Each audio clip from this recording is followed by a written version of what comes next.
Alex, get the interceptor to the transport truck. Nostra is closing in. Get your men to the north side of the house. Some video game franchises have blossomed as they shift from generation to generation. They take advantage of new technology and find creative ways to make you still feel like you're playing the same old game. Spyhunter is not one of those franchises. It's a series that keeps going in the wrong direction no matter how many weapons they stack on their trademark car or what famous personality they drop in the driver's seat.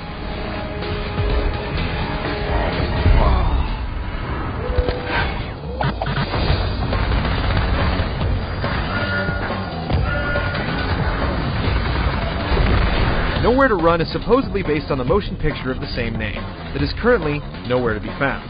It hasn't begun production yet, which makes the inclusion of Dwayne "The Rock" Johnson a bit random on its own. Considering the movie might never hit the silver screen, you'll either have to be a big fan of Spyhunter or The Rock to get much out of this rehashed plot. Well, I guess we know what that means. While on a routine mission, the infamous Interceptor is stolen by the Nostra Corporation. As Alex Decker, The Rock has to run around and deliver the people's punch to anyone that stands in between him and his wheels.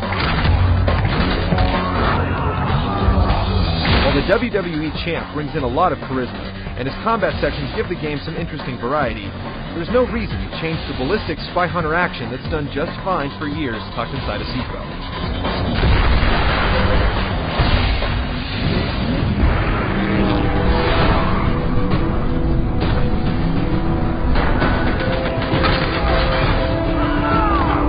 Nowhere to Run has you running through third-person combat shooting areas and long strips of high-speed missile blast.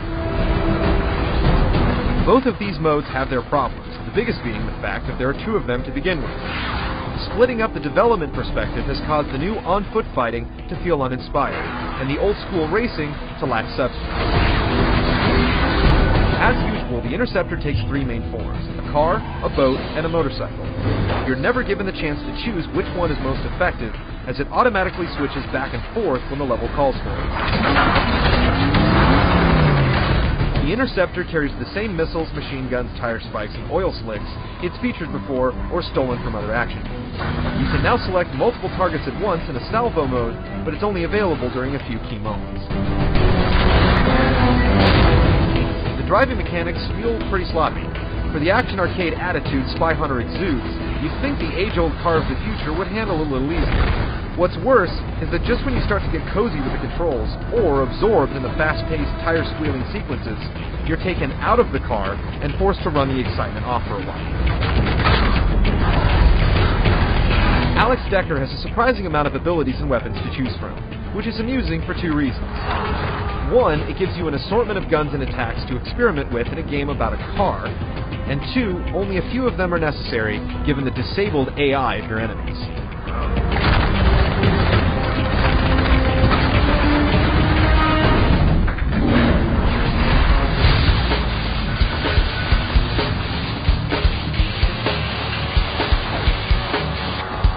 One of the few impressive elements in Nowhere to Run is its pace.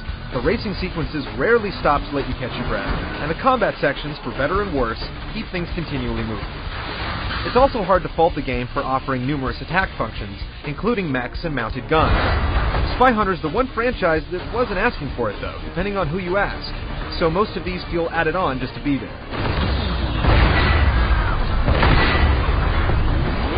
The Interceptor concept is all about cutting-edge technology, pushing the limits of what a car or boat can do to create never-before-seen action. But what scientific advancements are present in the game stop there. The weapons you bring are loadout standard, like machine guns and rocket launchers, whereas the James Bond series from EA, which Spyhunter is now even closer to emulating, is constantly reinventing its arsenal. The visuals aren't noticeably bad, but the overall presentation is weak. The Rock's voiceover and mannerisms help Decker become somewhat of a leading role. But without the movie to base it on, it's hard to identify his character as anything more than a face and a voice to fill the empty cockpit.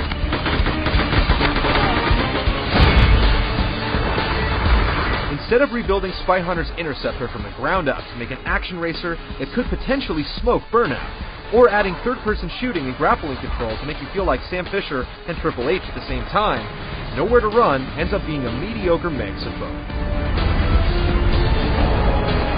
Wait a minute!